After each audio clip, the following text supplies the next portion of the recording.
The Tennis Gambling Podcast on the Sports Gambling Podcast Network is brought to you by Edge Boost. Think of a better sign up today. Edge is the bet code SGPN. When you sign up, you get a free Refs Terrorist t-shirt. Claim your shirt at sportsgambling.com/refs.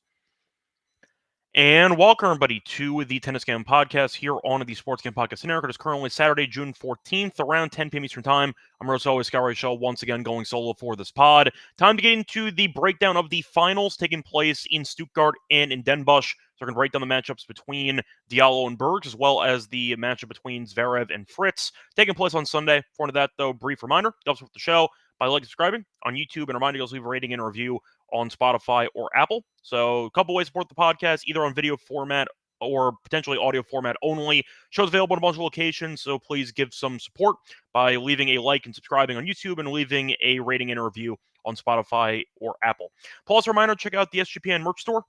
For the Tennis Game Package merch, we have sweatshirts, t-shirts, and mugs. High quality, very affordable. Recommend getting yourself something there. So check out the merch store as well. And a reminder, we also do have an app for the SGPN platform. Get all your free picks and podcasts for the Stanley Cup, for the College Baseball World Series, NBA Finals, etc. on the SGPN app. Get wherever you do, get your apps.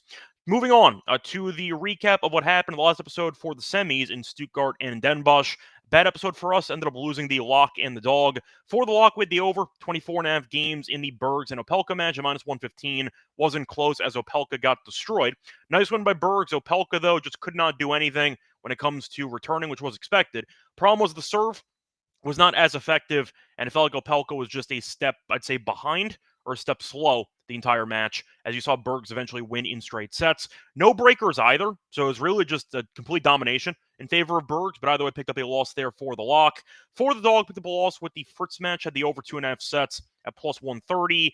I thought both guys played pretty well. Fritz was just a little bit better on the bigger points and eventually did win the breaker into the second set. So he had a tiebreak potentially, but really never a chance, as Fritz seemed to just be better the entire game. But you ended up the entire match, Fritz, though, faced 0 break points and Felix faced 2. So it was once again relatively even. The problem was Fritz was just better in the breaker, so it picked up a loss there. So once again, not a great episode. Look for a bounce back here on the Sunday matches. So getting into the actual recap of the semis, no drama at all. You had basically one match that featured a little bit of drama in the first set. That was kind of it. But Diallo ended up beating Humbert in straight sets as he won 6-3, 7-6. Good for Diallo. He's had a pretty good season. He made a final last year before losing to Kashanov, and I thought that might have been fluky. Might not have been. Diallo's pretty good. So he's going to be in the top 50, I believe, starting next week, and he looked very good, facing no break points against Humbert. Humbert's a very good returner, and Diallo just neutralized him with the serve and volley game. He won 83% of the first serve points, 68% of the second serve points, and Humbert just could not really handle it. So nice job by Diallo to serve well, as he used his serve and net skills to propel him to the final here in Den Bosch. For Bergs, once again, nice, easy win for him. Opelka beat Medvedev and I guess had nothing left in the tank because he no-showed the entire match, and Bergs was able to beat him in straight sets. So overall, a very, I'd say, unexpected final between Diallo and Bergs, two guys who nobody really thought would have a chance of making a deep run. Diallo on grass, it makes sense conceptually with his overall skill set. But we've not really seen him thrive on grass before. And Bergs is kind of the same way, where he was in pretty bad form in the clay slate. He was pretty good on the hard court slate. But on grass, he had never really shown a large amount of success until now. So we have a pretty interesting final there taking place on Sunday. For Stuttgart, you had two entertaining matches. Unfortunately, both of them did end in straight sets anyway, as Fritz beat Felix 6-4, 7-6. Said the stats before. Fritz faced 0 break points. He kind of coasted in terms of the service games. Felix, though, did a good job of hanging in there, but unfortunately just hit an unforced error when he couldn't afford one, and that was why he lost the match. So either way, picked up a loss for the over 2.5 sets. For the other match, the match of the day, it was Zverev against Shelton, which was very competitive. It was 2 tiebreaks in favor of Zverev. First tiebreak was close, shouldn't have been, as Zverev punted away 3 set points, eventually 4, but then ended up holding it out to win 10-8 in the breaker, and then he won the second tiebreak 7-1. I think he was up 5 or 6-0 in the second set breaker, and then eventually did finish the job, but Zverev played very well. Like Diallo and Fritz, faced 0 break points in the entire match. Shelton faced 6.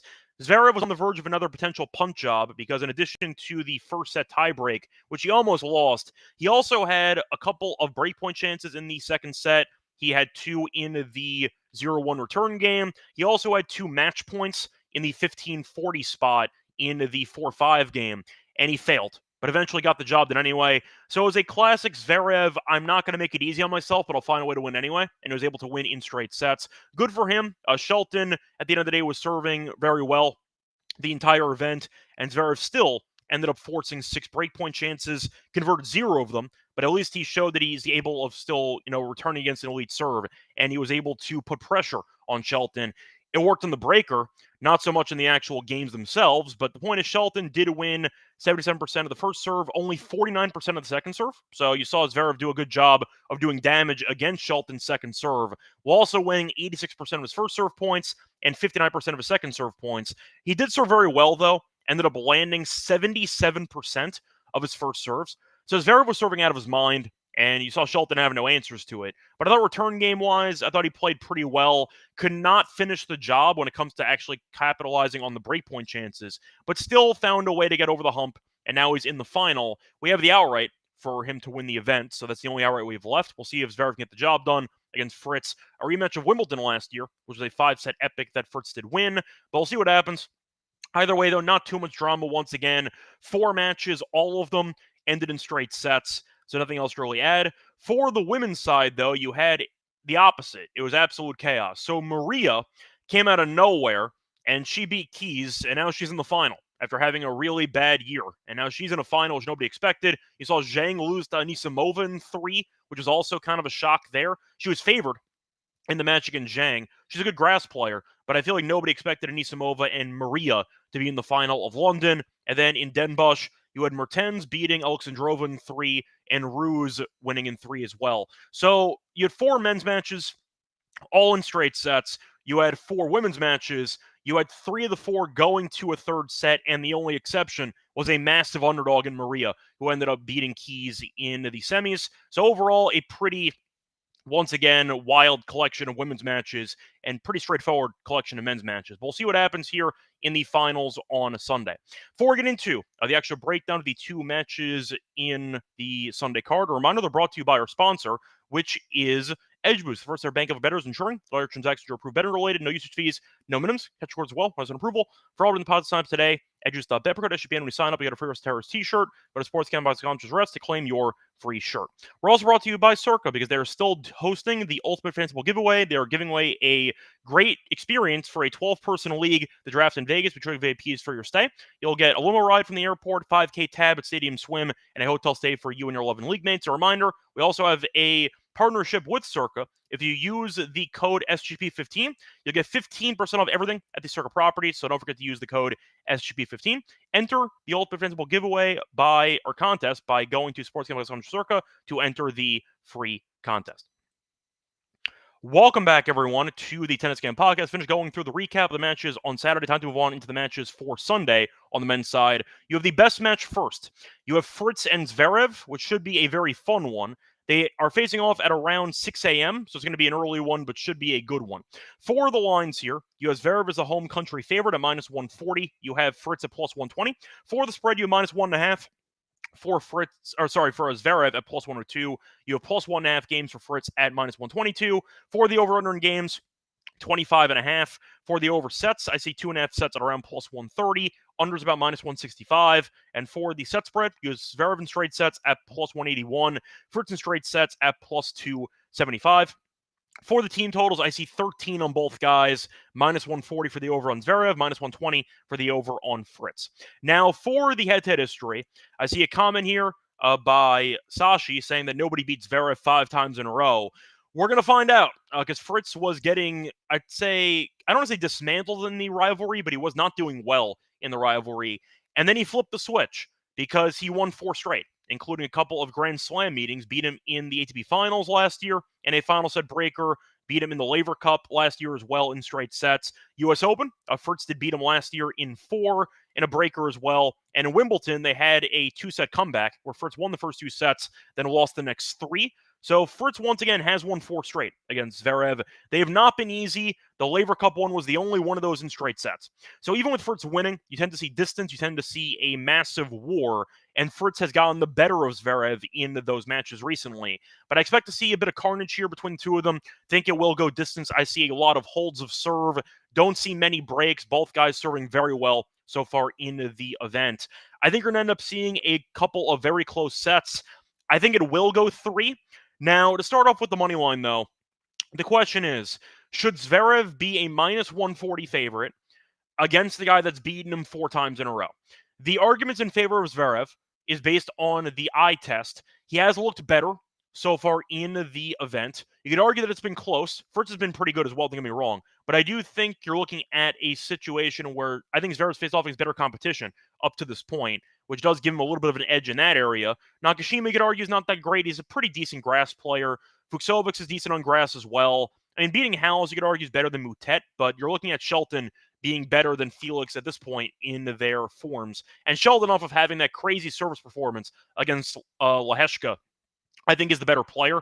He's in the top 10 now. So I do think that Zverev gets the edge based on competition, based on what happened in the semis. But both guys have been looking sharp. The thing is, Zverev's in his home country. Will the crowd atmosphere play a factor? We don't know, because it might initially, but we saw Tiafoe beat Struff in a final set breaker here a couple years ago. And of course, that was also an American against a German. So it did not matter in that case. We'll see what happens, but I see a very close matchup no matter what. Do I want to lay minus 140 with Zverev? Not really. So the value, I guess, is on Fritz. Do I think Fritz is going to win the match? I'm going to say no. I am going to give it to Zverev. I think Zverev's serving has been a bit better than Fritz's, at least based on first serve percentage. We know Zverev is a very efficient first server, and I think that the first serve percentage could play a serious factor in this matchup. 77% on the first serve in the last match they ended up having against Shelton, ended up landing 71% in his match against Nakashima, and against Moutet in the first match he ended up having, he ended up landing, let me just pull it up here, 67%. So once again, not only does he have a very good first serve, but he tends to land it in the high 60s, low 70s for percentage in this event. And I think that might be too much for Fritz to handle. Now, if Zverev's first serve percentage comes down, that opens the door for Fritz to win this. But by comparison, Fritz against Felix was 65%. Against Fuchsovics, he was 69%. And against Alice, he was at 61%. So it might come down to who actually lands more first serves. And that might come down to, once again, which player might have the easier service holds, which might dictate who wins the match. I think Zverev's first serve percentage will be higher than Fritz's in this matchup, which is why I am giving him a slight edge here. Plus, in the Wimbledon match from last year, Fritz did lose the first 2 sets. So in theory, in a 2 out of 3 set match, he would have lost. He came back into 1 in 5, but I do think that Zverev should be favored minus 140, bit heavy for me. I think it should be minus 120, in my opinion. But I think that Zverev has looked better based on eye test, and I do think he might use the crowd to his advantage. I like the over, though, in this match. I see a war. I don't mind the 3-setter at plus 130. I see a close battle featuring potentially multiple breakers. That would not shock me either. Both guys should serve very well. I don't see many breaks at all. I think you'll see a breaker or two, and I think you're going to see what could be another epic between the two of them. Give me the over in this one for the games. Give me the over for the sets. I'm expecting to see a very entertaining competitive matchup, but I will give a slight edge to Zverev. Not going to bet Zverev to actually win the match on the money line at that price, but I do think the over is the way to go for this matchup. Moving on to the matchup in Den Bosch between Bergs and Diallo. Decent sized favorite for Diallo. He is around minus 170. You have Bergs at around plus 150. For the spread, minus 2.5 for Diallo. You have plus 2.5 for Bergs. Plus money, though, on Diallo for the minus 2.5. For the 1.5, you have minus 135 on Diallo. Plus 1.5 at Bergs is plus 105. For the over-under in games, 23.5. The over is minus 105. Under is minus 115. For 22.5, the over is minus 150. For the set spread, Bergs in straight sets is plus 313. Bergs to win a set, though, is minus 222. Diallo to win in straight sets is plus 171. The over 2.5 sets is around plus 125. Now, for that head history, they faced off twice. One time this year on clay. Diallo killed him. But Bergs is not a great clay player, so you can kind of disregard. Faced off a couple years ago in a challenger. Diallo did win on hard court in a final set breaker. But the point is, both guys are looking for the first ever title. Bergs lost in a final this year, and you ended up seeing Diallo lose in a final last year to Khachanov. So this will be a new champion on the ATP Tour, which is pretty cool. But we'll see what happens in this event because it should be pretty, I'd say, entertaining. You have different styles of play, though. Diallo is a massive server, and Bergs is not. Bergs' first serve percentage has actually been horrific in the event, and yet he's still been able to win. Against Opelka, for reference, he only landed 49% of the first serve. Against Lejal, he only landed 52% of the first serve points, or first serves, I mean.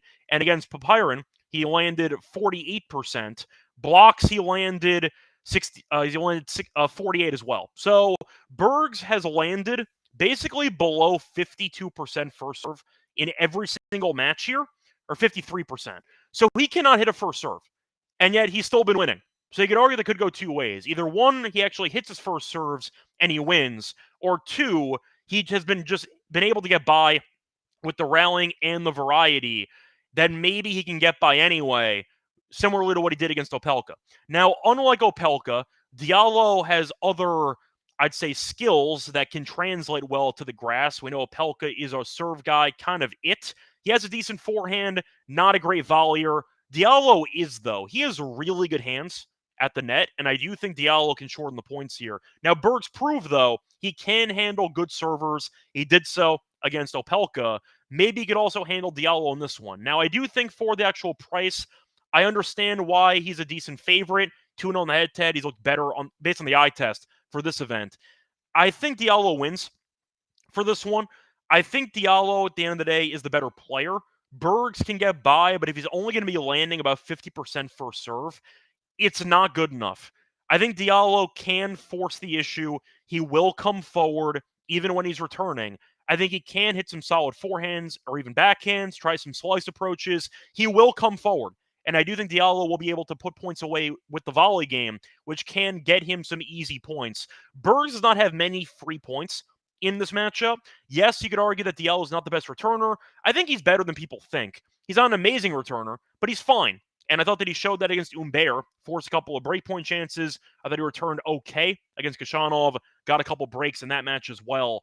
I think Diallo is the better player between the two of them, and I think that's why he's 2-0 in the head-to-head. But you're looking at the actual path so far. Beat Vukic, who's not very good, but still a win. Thompson is a pretty good grass player, 1 in 3. Diallo also beat Khachanov and beat Humbert in straight sets. For the actual Bergs matches, he beat Opelka, he beat Lejal.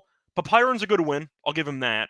And he beat Blocks. So he basically beat two challengers, a lucky loser in Opelka, and Papiron. So I do think Diallo's being better competition in the event so far. And I think that he's the better player. He's been serving very well. Humbert's a great returner, and he had 0 break points because Diallo's serving has been that good. So give me Diallo in this one. I think he wins. I think it'll be a close matchup. Maybe it goes 3, but I think Diallo gets the job done. Now, the issue is for the spread itself.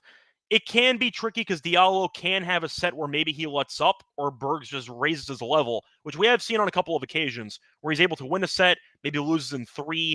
It's why the over-under is tricky. It's why the spread is tricky. The team total over for Diallo makes sense at 13 because you can argue that you might end up getting a potential 7-5 or 7-6 in there, and Diallo wins in straight sets. You end up pushing for that, or you could win if he loses in 3 or if he wins in 3, or even wins in a very competitive straight sets with a 7-6, 7-6, for example. But give me Diallo for this one. I think he's the better player. I think that his run has been less, I don't know if fluky is the right word, because he also fought off some potential match points there against Thompson. But I think Diallo's looked like the much better player on the courts here, and I'll take him because of it. Give me Diallo to get the job done here, and I'll go with the team total over for that one for this matchup. Let's wrap it up, though, for the preview of the finals in Stuttgart and in Den Bosch. Now it's time for the lock and dog picks. Before we actually get into the lock and dog, reminder they're brought to you by our sponsor, which is Owner Fans, because you can play the Underdog Fantasy during the finals. They're going along with their extender bonus. Hop in game one. The longer the series goes, the bigger the bonus gets. Sign up, though, with the code SGPN. They get a special pick and first time deposit offer up to 1K in a bonus cash fantasy promo code SGPN. We're also sponsored by Rhythm because they are using a brand new feature called Power Trends. Add addictive patterns where Rhythm's models have consistently won have a high ROI. Power Trends are updated daily and also exclusive to Rhythm. No tout, no noise, just clean data back picks. Download the Rhythm app. Check out the Power Trends. Start betting smarter. Try to have it free for a week, though, by using the 7-day free trial. Go to sportsgambling.com/rhythm to claim your 7-day free trial. We're also brought to you by MyBookie. Because MyBookie is a place for every sport. They have the NBA Finals, they have the Stanley Cup, they have baseball, they have UFC, you name it. They're also available to locations. Use crypto for all these payouts. Easy deposit from Santo for an account. Use code SGPN. They get a special 100% deposit match up to 1K. So you get a nice deposit match there if you use the code SGPN when you sign up. Terms and conditions MyBookie promo code SGPN. Welcome back, everyone, to the Tennis Game Podcast. Finished going through the preview of the finals in Stuttgart and in Den Bosch. Now it's time for the lock and dog picks. For the lock and dog, I actually will double down on one match. It will not be the Diallo match. I thought the pricing was a little bit too sharp for me. Wasn't interested. Think it could go 3, could end in straight sets. Who knows? So I'm going to pass on those two guys instead. I'm going to go with the matchup in Stuttgart between Zverev and Fritz. For the lock, give me the Zverev team total over 13 at -140. I think win or lose, there's a path for Zverev to win this. And if he wins a set, I feel good about getting at least a push.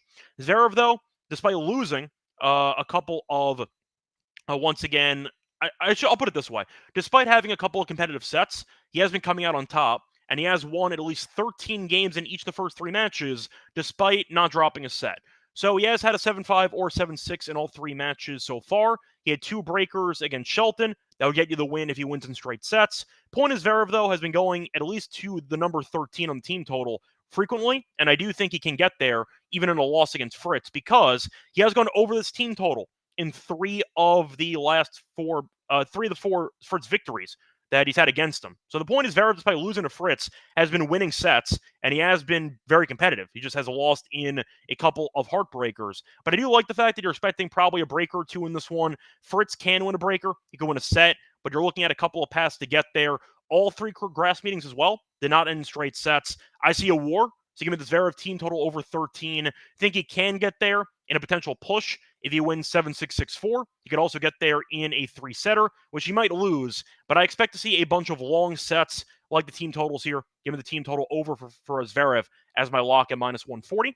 For the dog, though, I'm going to go with the same game parlay. You can go with the over 2.5 sets at +130. It is not available to you. But I am going to go with the team total parlay. Give me the Zverev team total over 13.5, parlayed with the Fritz team total over 13.5 at +154 on Caesars. Fritz has been serving extremely well. He has not been broken in the entire event. He's faced some break points, but he's not been broken.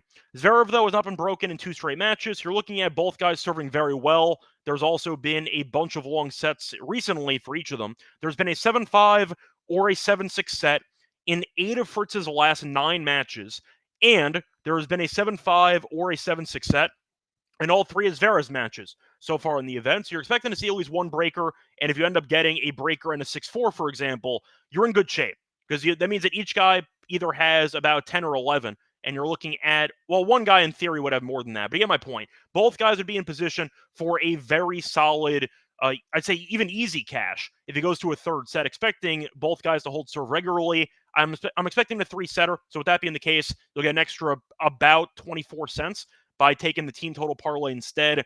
I do not see a blowout set.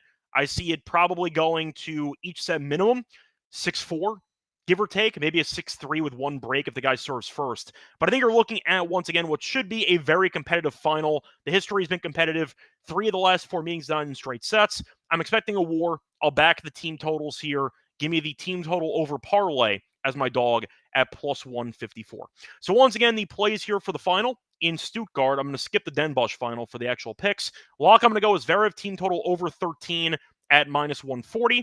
For the dog, I'm going to go with Zverev team total over 13.5, not 13, but still 13.5, and Fritz team total over 13.5 as well. Same game parlay at +154 as my dog. So I'm going to wrap it up for the show. We'll back once again in about a day or two to break down the outrights for London and Halle. Till next time, I'm on Twitter, Radio. Good luck to all of you and all of your bets. Bye, everyone.